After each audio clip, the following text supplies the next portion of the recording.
दोस्तों आज की इस नई वीडियो में आप सबका स्वागत है। दोस्तों आज हम बात करने वाले हैं, जो आप देख रहे हैं रेड साइन जो गेल कंपनी के शेयर्स के ऊपर आ रहा है ये वाला, इसे कैसे रिमूव किया जाए और बात करेंगे ये कैसे हमारे पोर्टफोलियो में हमें शो होता है, क्या रीज़न है इसका। तो दोस्तों आप देख सकते हैं हमारे पास गेल के 30 शेयर है, ऊपर आ रहा है साइड के पास जो बैलेंस है वो भी नहीं शो हो रहा है, आ रहा है एनए। तो दोस्तों आज हम इसी के बारे में बात करेंगे। तो दोस्तों देख सकते हैं आप, इसके अलावा ये मेरे एक और शेयर्स है टाटा स्टील, इस शेयर्स पर भी ये रेड साइन आ रहा है। तो दोस्तों अगर मैं बात करूँ इसका रीज़न, तो इसका रीज़न ये है कि मैंने अपने जो शेयर्स है वो ट्रांसफ़र किए अपने एक अकाउंट से दूसरे अकाउंट में, ग्रो अकाउंट से ट्रांसफ़र किए ज़ीरोधा अकाउंट में। दैट फॉर रीज़न ये मुझे साइन देखने को यहाँ पे मिल रहा है। पहले मेरे पास 4 शेयर थे टाटा स्टील के ओरिजिनल, फिर उसके बाद मैंने 10 शेयर ट्रांसफ़र किए और अब मेरे पास हो गया टोटल 14 शेयर्स। अब अगर मैं बात करूँ तो ये क्यों आता है, ये ज़रूरी नहीं कि अगर आप शेयर ट्रांसफ़र करो तभी आए। इसके रीज़न मल्टीपल हो सकते हैं, जैसे कि अगर मान लीजिए शेयर स्प्लिट हुआ है, अगर स्प्लिट होता है तब भी ये हमें देखने को मिलता है। अगर बोनस इश्यू होता है तब भी हमें देखने को मिलता है शेयर बोनस। उसके बाद अगर मान लो कि आपने शेयर ट्रांसफ़र किया है तब आपको देखने को मिलेगा, या फिर अगर आपको किसी ने शेयर गिफ्ट किया है तब भी आपको ये अपने पोर्टफोलियो में देखने को मिलेगा। आईपीओ के दौरान भी आपको देखने को ये मिल सकता है। तो दोस्तों ये इसके मल्टीपल रीज़न थे। अब आप मान लीजिए कि आपका जो शेयर है टाटा स्टील का स्प्लिट हुआ है या फिर आपको बोनस इश्यू हुआ है शेयर का पर, तो आपने कुछ नहीं करना, ये ऑटोमेटिकली रिमूव हो जाएगा। जो आपका बैलेंस है वो काफ़ी देर तक अनबैलेंस रहेगा, कभी कम हो जाएगा, कभी ज़्यादा हो जाएगा।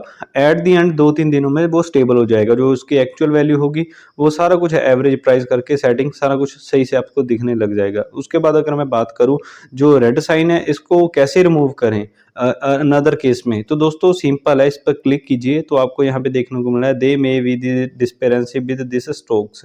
तो यहाँ पे आपको साथ में देखने को मिलता है फिक्स कंसोल। आप कंसोल पे जाके इसको इजीली तरीके के साथ फिक्स कर सकते हैं। जैसे मान लीजिए हमें वहाँ पे देखने को मिल रहा है, एक तो ये नंबर है ISIN नंबर है, ये इसका नहीं है। आप देख सकते हैं डिस्पेरेंसी कितनी शो कर रहा है 30 क्वांटिटी की, बट एक्चुअल में मेरे पास कितने में शेयर ट्रांसफर गए थे 10। इसका मतलब है ये टाटा स्टील का नहीं है, तो आपको इस ऑप्शन पे आ जाना है व्यू ऑल स्क्रिप्ट्स।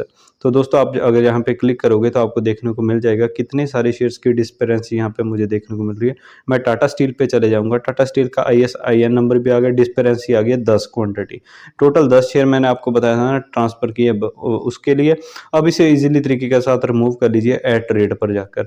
जैसे ही आप एट रेट पर क्लिक करेंगे यहाँ पे आ रहा है फर्स्ट ऑफ ऑल आ रहा है परचेसिंग डेट, जिस दिन आपने परचेस किया, सेकंड एवरेज प्राइस कितने प्राइस पर किया, क्वांटिटी मेंशन कर दीजिए, टाइप IPO है अनदर है, जो है उसके हिसाब से। सबसे पहले हम परचेसिंग डेट सेलेक्ट करेंगे। तो दोस्तों आज है ये 12th। अब अगर मैं बात करूं किस दिन मैंने इसे ऑर्डर प्लेस किया था, मैंने एक अकाउंट से दूसरे अकाउंट में ट्रांसफ़र किया था, 8 तारीख को ट्रांसफ़र किया था और उसी दिन मेरा ऑर्डर एग्जीक्यूट हो गया था। शाम के वक्त ये मेरे जो शेयर है ट्रांसफ़र हो गए थे मेरे डीमैट अकाउंट में। तो दोस्तों अगर हम एवरेज प्राइस की बात करें तो एवरेज प्राइस का मेरा रहा था 696.5, जो मेरा एवरेज प्राइस था। ये अगर हम क्वांटिटी की बात करूँ तो डिस्पेरेंसी कितने शेयर्स की है 10 की, तो ये मेरे पास जो एक्चुअल वैल्यू है निकल के आ रही है, आपको पता चल गया होगा। अब अगर मैं बात करूँ सिलेक्ट टाइप कौन सी थी इसकी, तो अनदर्स क्लिक करेंगे क्योंकि IPO में से तो हमने ये खरीदा नहीं था, ट्रांसफ़र किया था। तो ये सब आपने फिल कर देना है और ऐड पर क्लिक कर दो। जैसे ही अब ऐड पर क्लिक करोगे ऊपर आ जाएगा ट्रेड एडेड, बट आप नीचे देखोगे यहाँ पे आ रहा है पेंडिंग। ये जो ऑर्डर आपने लगाया, कह लो रिक्वेस्ट भेजी है, ये एक दिन में एग्जीक्यूट होके आपको जो शेयर है वो इजीली की तरीके के साथ आपके सामने जो है वो दिखने स्टार्ट हो गए। जैसे सुजलोन शेयर है, ये सुजलोन शेयर पर भी पहले ये साइन आया करता था, बट मैंने रिमूव कर दिया। मैंने एक दिन पहले लगाया, अगले दिन अगर मैं आज की बात करूँ ये डिसअपेयर हो गया है। तो इसलिए किस तरीके के साथ आप भी इसे डिस्पेयर देखोगे, कल के दिन आप देखोगे यहाँ से ये डिस्पेयर है, और जो NAN नोट आइडेंटिफायर यहाँ पे मेरे टोटल वैल्यूएशन जो बन रही है शेयर्स की, जो आप कह सकते हैं कि जो एक्चुअल वैल्यू बन रही है, जितने मैंने इन्वेस्ट किए थे और अब कितना एक्चुअल प्राइस चल रहा है, वो उस हिसाब से मेरा प्रॉफिट एंड लॉस यहाँ पे शो होना स्टार्ट हो जाएगा। सो इस तरीके के साथ आप भी इसे रिमूव कर सकते हैं। दोस्तों, ये जो वीडियो मैं रिकॉर्ड कर रहा हूँ वो नेक्स्ट दिन की है। अब आप देख सकते हो मुझे टाटा स्टील का स्टॉक था, जो हमारे पास क्वांटिटी थी 14 शेयर्स की। अब आप देख सकते हो टाटा स्टील जो इन्वेस्टेड प्राइस, अब जो जे वाला बॉक्स था, जे वाला एरिया, यहाँ पे हमें एन/ए देखने को मिलता था। अब देखिए ये जो एन ए है, जहाँ से चल गया प्रॉपर कितने परसेंटेज हमारा प्रॉफिट आ रहा है, कितने प्राइस में आ रहा है, नंबर्स में वो भी हमें मेंशन हो रहा है, करंट प्राइस सब कुछ मेंशन हो रहा है। तो ये सब मेंशन कब हुआ, जब हमने वो स्टेप फॉलो किए जो हमने आपको वीडियो में बताए पीछे।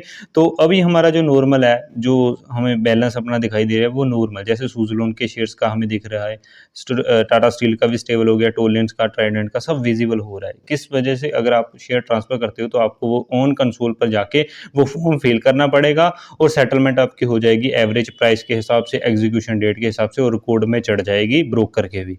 तो इसलिए आपको वो फॉर्म भरना ज़रूरी है और अगले ही दिन ये चीज़ें आपको अच्छे से दिखनी स्टार्ट हो जाएगी। अगर मान लीजिए आपको नहीं भी दिख रहा है, मान लीजिए वो स्लैश जो साइन है वो नहीं गया, तो उसके अगले दिन तो चले ही जाएगा।